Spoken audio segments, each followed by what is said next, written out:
m'appelle Mboko Lagriffe, artiste plasticien, vivant et travaillant au Cameroun. J'ai commencé à peindre depuis 1991, de manière professionnelle. Cette année, ce sont les 20 ans que je souhaite célébrer pour marquer un stop, prendre du recul et voir le chemin parcouru. Nous sommes ici à Douala, dans ta galerie. C'est la villa Batanga. Batanga. Oui, voilà, c'est Et comme ça. Batanga, c'est Batanga, c'est mon village, c'est dans le Mbam. Donc j'ai voulu rendre cet hommage-là, parce que l'homme n'est rien sans ses racines. Voilà, donc mes racines viennent de Batanga, dans le Mbam, petit village. Et dans l'atelier que je suis en train de mettre en place, en fait, c'est un complexe où il y aura des résidences artistiques, où ça va respirer vraiment culture dans tous les coins de cet espace. Il y aura un atelier, il y aura des résidences pour des gens qui viennent faire de la recherche, et même pour des curieux qui veulent savoir comment l'art se passe ici. Donc voilà la raison de la Villa Batanga. C'est vraiment un projet qui est en cours. Je fais de la peinture. Je n'ai pas envie de m'étaler dans des philosophies qui vont perdre les gens ou de vouloir arrimer mon art à la mode actuelle. C'est une peinture contemporaine et c'est une peinture qui parle à l'âme directement. C'est une peinture avec beaucoup de couleurs, parce que la vie pour moi... Des couleurs vives. Oui, voilà, c'est des couleurs d'espoir, c'est des couleurs qui traduisent un peu mon environnement et comment je le vois, mon idéal, hein, comment je le vois. Donc ce sont des couleurs de joie, ce sont des couleurs d'espoir, ce sont des couleurs qui traduisent un peu la nature de certaines choses, la stabilité, parfois la douleur, le déchirement, l'éloignement. Je suis dans cet univers-là. Mais...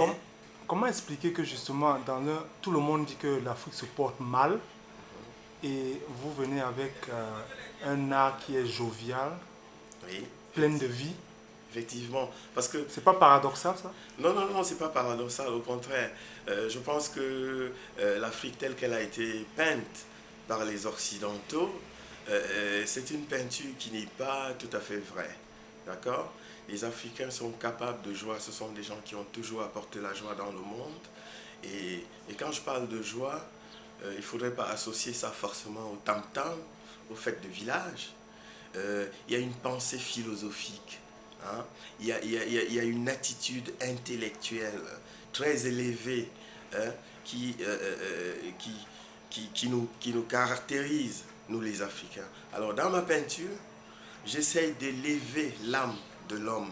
Je voudrais que les gens se sentent bien, qu'ils rêvent, qu'ils voyagent à travers mon art. Ce n'est pas un art complexé, ce n'est pas un art africain.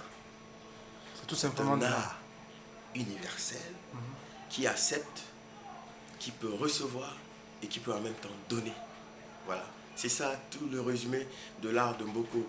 La joie pour tout le monde, l'espoir pour tout le monde et aussi la possibilité de créer cette chaîne de solidarité internationale pour que les gens se sentent aimés, parce qu'il manque beaucoup d'amour dans notre monde et mon art vient contribuer à cet idéal-là. Merci beaucoup. Merci. C'est pas facile de vivre comme artiste, mais on trouve du plaisir, on trouve de l'énergie pour se renouveler, hein, parce que tout se passe dans la tête finalement. Vivre de son art, c'est quoi? C'est accepter qu'on peut partager sans forcément recevoir. Hein, c'est comme dans tous les métiers où on est en contact avec un public, donc on offre, sans forcément attendre que ça revienne.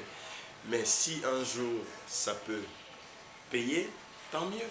Les générations futures vont en profiter. Donc on fait l'art pour le plaisir, on fait l'art pour sa dimension philosophique, pour l'amour, pour s'exprimer. Hein, parce que les idées doivent sortir. Si elles ne sortent pas, on étouffe.